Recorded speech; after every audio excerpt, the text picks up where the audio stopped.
Players altered their performance or took themselves out of games to make sure that those bets paid out. One example occurred on March 23rd, 2023 in Charlotte. Terry Rozier, an NBA player now with the Miami Heat, but at the time playing for the Hornets, allegedly let others close to him know that he planned to leave the game early with a supposed injury. Using that information, members of the group placed more than $200,000 in wagers on his under statistics.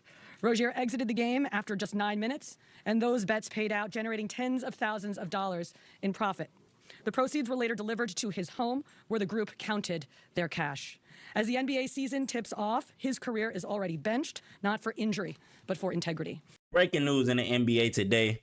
Terry Rozier, Chauncey Billups, and Damon Jones have all been arrested and taken into custody this morning by the FBI with connections to illegal sports betting.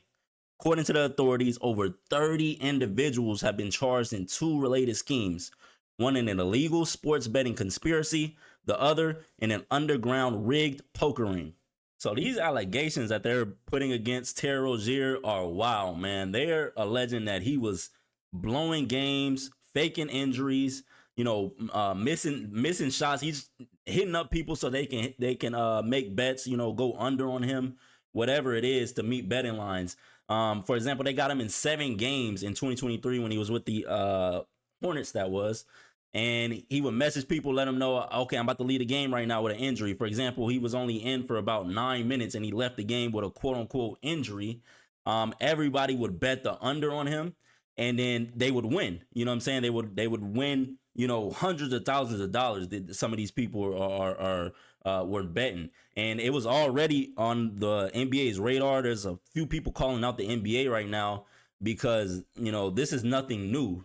According to a few people, they already knew about these things and they would just bench them. We know Malik Beasley just got caught up and he's still being investigated, and his name kind of got brought up again, but I think his lawyers came out and confirmed that he's not a part of this right here, but you never know, man.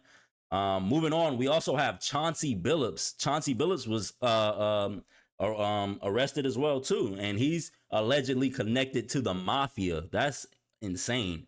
Chauncey would use his status as a celebrity to bring people into the poker games that were rigged. So he would bring people in because they're like, okay, they trust Chauncey Billups. And then the mafia would then put these people in these games that are rigged with like X-ray vision stuff and on the table and all type of things, man. The rigged shuffling machines, all type of things. And when they would lose, and these people would be losing hundreds of thousands of dollars, the mafia would then, do mafia tactics to make sure that they pay their debts. And also the last big name of today, and I say of today, and I'll get back to that in a second, is Damon Jones. Damon Jones, and he actually has connected LeBron James to this, bro. He's connected LeBron James to this. LeBron was giving him information maybe as a friend, telling him, hey, I'm gonna be out tonight, my ankle's hurting, like I'm not playing or whatever. Damon would then pass that information on to other people, letting them know that LeBron's gonna sit, so don't bet on him or bet the under or whatever it is, or bet that the Lakers are gonna lose, whatever it may be.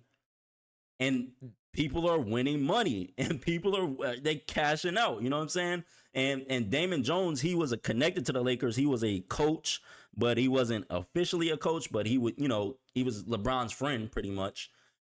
He would be privy to a lot of this information, especially before the game. And that's great for any betting group. These are the people that you love, these people. That's a cash cow. So like I said earlier, for now, these are the 3 big names that we got, but further indictments are supposed to come. We even got people like Pat Bev going in saying, who you think about the snitch, man? Who you think is next? I don't even want to say that in the comments, but hey, you know what I'm saying? Hey, if you got any guesses, put them below, man. But this is crazy, man. Drop your thoughts below overall. Do y'all think the NBA is now regretting integrating sports betting a little bit more? They signed with a lot of different partners or whatever, the sports betting partners. Think they're regretting that? If you like the video, man, make sure you hit the like button, subscribe, ring that bell notification. Thanks for watching. Good morning. Today we are here in New York to announce a historic arrest across a wide-sweeping criminal enterprise that envelops both the NBA and La Casa Nostra. The men and women up here standing with me represent a small portion of the leadership team that brought profound justice in an era that needed it more than any. I'll just highlight some of the details in the case and the FBI work, and then you'll hear from the others.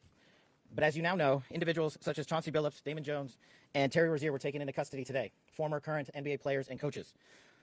What you don't know is that this is an illegal gambling operation and sports rigging operation that spanned the course of years. The FBI led a coordinated takedown across 11 states to arrest over 30 individuals today responsible for this case, which is very much ongoing.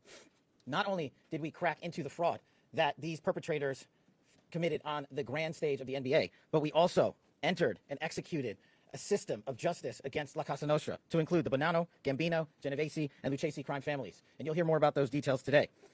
The charges and the arrests that were taken down across this country range from wire fraud, money laundering, extortion, robbery, illegal gambling. This FBI will leave no room for any perpetrator of crime across this country. You hear a lot about our work of defending the homeland and crushing violent crime. Well, this work is also representative of a colossal portion of the FBI's mandate to keep America safe and to keep our entertainment industry fair and secure. The men and women that are standing up here today worked tireless hours, days, months, and years. And the fraud is mind-boggling. It's not hundreds of dollars. It's not thousands of dollars. It's not tens of thousands of dollars. It's not even millions of dollars. We're talking about tens of millions of dollars in fraud and theft and robbery across a multi-year investigation. And we could not have done it without our interagency partners that are before us today. The NYPD, HSI, and teams of law enforcement officials from around the country made this day possible. It takes a team to bring this kind of justice, sweeping justice, into the halls of the United States courtrooms, where our brave United States attorney has led this prosecution. It takes courageous prosecutors to stand before you and say, we will not allow this kind of illicit activity to happen, not only at the national sporting level, but also where it hides in La Casa Nostra. And when these two collided together, they perpetrated a fraud that is historic in terms of not just money, but the scheme and the deceit that they utilize to steal and swindle people for money, to include crypto fraud. This is an operation that showcases to you that under President Trump's administration, there is no room for any type of criminal behavior, be it on the world's largest stage or in the back rooms of tiny parlors where card games are being played. We are proud to stand here today with the men and women of the FBI and this legal team. And to the United States Attorney, I just want to thank you personally for taking the time to display the work that the media is about to hear about today in detail.